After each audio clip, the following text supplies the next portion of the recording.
নমস্কার বন্ধুরা, আজ আমার চ্যানেলে আপনাদের যে গল্পটি পাঠ করে শোনাচ্ছি, গল্পের নাম কিন্তু, লেখক শ্রী হেমেন্দ্র কুমার রায়। সেদিনের আলোচনাটা ছিল ভৌতিক। আকাশে অন্ধকার, বাইরে বৃষ্টির টাপুর টুপুর হু হু করে বয় ভিজে বাতাস, এরই মধ্যে বসেছে আমাদের সান্ধ্য আসর।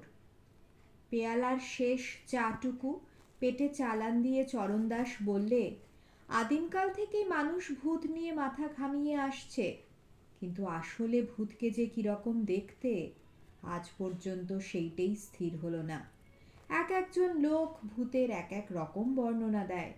কেউ বলে ভূত হচ্ছে অমানুষ, কেউ বলে কিম্ভূত কিমাকার, তাকে কেউ বলে অবিকল মানুষের মতো দেখতে, কেউ বলে আরো কত কি, 100 রকম মতো। এর মানে কি?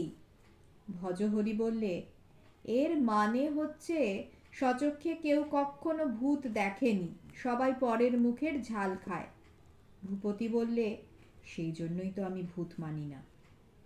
ভজহরি বললে, তুমি ভূত মানো না, কিন্তু তোমার ভূতের ভয় আছে। তা থাকতে পারে, সেটা অহেতুক ভয়। আমি বললুম, বন্ধুগণ, বৃথা তর্কে দরকার নেই। তার চেয়ে আমি আরো কিছু গরম চা মুড়ি ফুলুরি আনাই, সেগুলো খেতে খেতে একটা গল্প শোনো। ভূতের গল্প? যা বলবো তা ভূতের গল্প কি আমার গল্প, সেটা আমি আগে থাকতে বলে রসভঙ্গ করতে চাই না। সত্যি গল্প তো, তোমরা বিশ্বাস করো আর না করো, ঘটনাটা কিন্তু আমার জীবনেই ঘটেছে। আচ্ছা, অন্তত আরো কিছু গরম চা আর মুড়ি ফুলুরির খাতিরে তোমার গল্পটা মিথ্যে হলেও আমরা শুনতে রাজি আছি। আর কি জানো, এমন বাদলার সন্ধ্যায় ভূতের গল্প মিথ্যে হলেও শুনতে মন্দ লাগে না। আকাশে আরো ঘনিয়ে উঠল মেঘের ঘটা, আরো উচ্চগ্রামে উঠল বৃষ্টির সঙ্গীত। মাঝে মাঝে দমকা বাতাসে গায়ে উড়ে আসতে লাগলো জলের ছাট। এলো চা, মুড়ি ফুলুরি, বেগুনি, শশা, নারকেল, কাঁচা লঙ্কা ইত্যাদি। বাদলার গল্প জমাবার জন্য অনুষ্ঠানের ত্রুটি হলো না। চায়ে চুমুক দিয়ে গলাটা ভিজিয়ে নিয়ে শুরু করলাম। তখন আমি বিহারের একটি পাহাড় জায়গায় বেড়াতে গিয়েছি। বেড়াতে মানে ডাক্তারের নির্দেশে লুপ্ত স্বাস্থ্য পুনরুদ্ধার করতে। জায়গাটি সত্যি মনোরম। কলকাতায় যা পাওয়া যায় না, সেই পাহাড় প্রান্তর, অরণ্য, ঝর্ণা, নদী, কিছুরই অভাব নেই। বাতাসে নেই ধুলোর ছিটে ধোঁয়ার গন্ধ। মোটর বাস ট্রামের হুল্লোড়ের বদলে শোনা যায় বিহঙ্গদের সঙ্গীত। যা দেখি, যা শুনি, সব ভালো লাগে।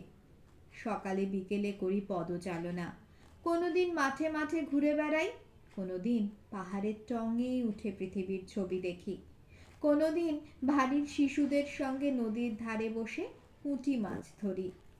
দিন কাটে নিশ্চিন্ত আরামে, মনের ও দেহের উন্নতি হয় একসঙ্গে।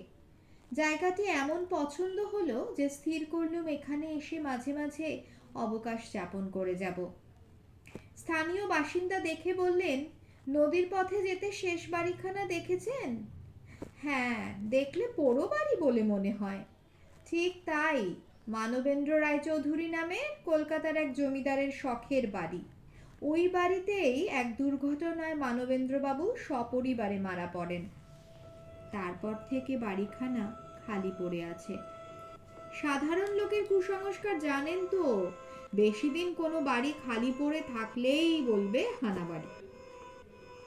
আমিও সব বাজে গুজবে বিশ্বাস করি না।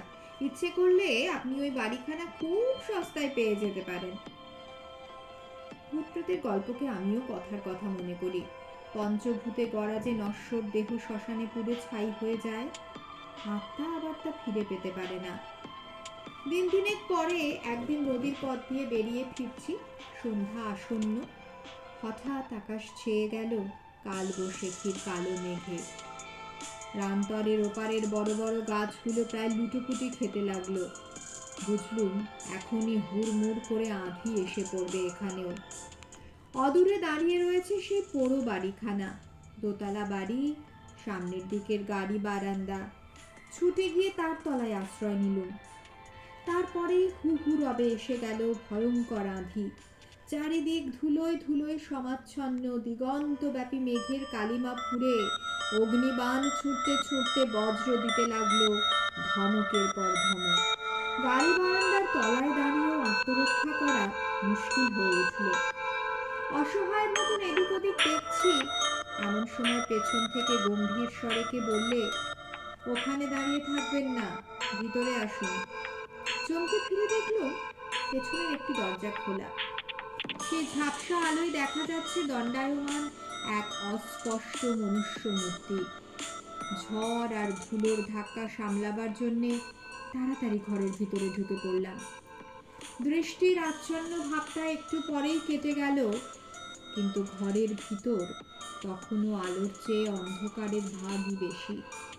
তারই মধ্যে চেষ্টা করে চোখ চালিয়ে দেখলুম, যিনি ওখানে স্থিরভাবে দাঁড়িয়ে রয়েছেন তিনি বয়সে প্রৌঢ়।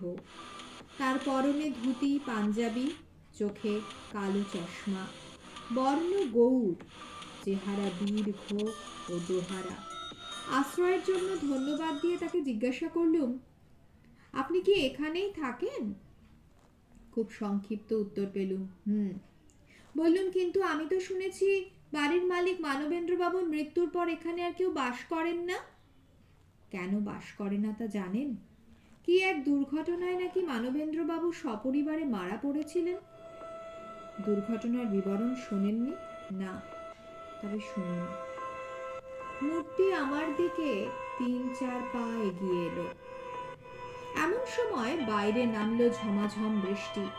মাথার উপরে আচ্ছাদন পেয়েছি বলে অদৃষ্টকে মনে মনে ধন্যবাদ দিলুম।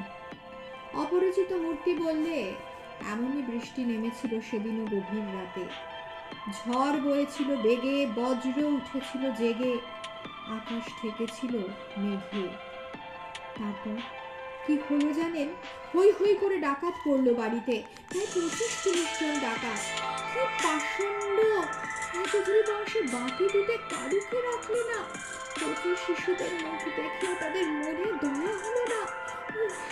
এখনো চোখের সামনে দেখি সেই রক্তাক্ত দৃশ্য।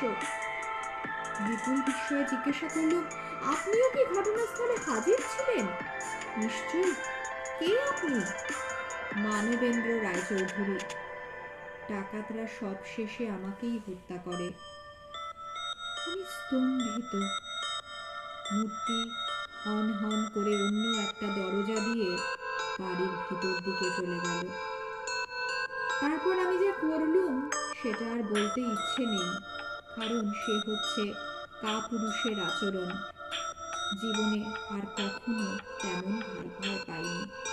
বন্ধুগণ, এইখানেই আমার কথা ফুরল। ধন্যবাদ বন্ধুরা, এতক্ষণ গল্পটি শুনলেন। সঙ্গে থাকার জন্য অনেক ধন্যবাদ। যদি ভালো লাগে চ্যানেলটি সাবস্ক্রাইব করার অনুরোধ থাকলো, আর কমেন্ট লাইকে দিতে ভুলবেন না।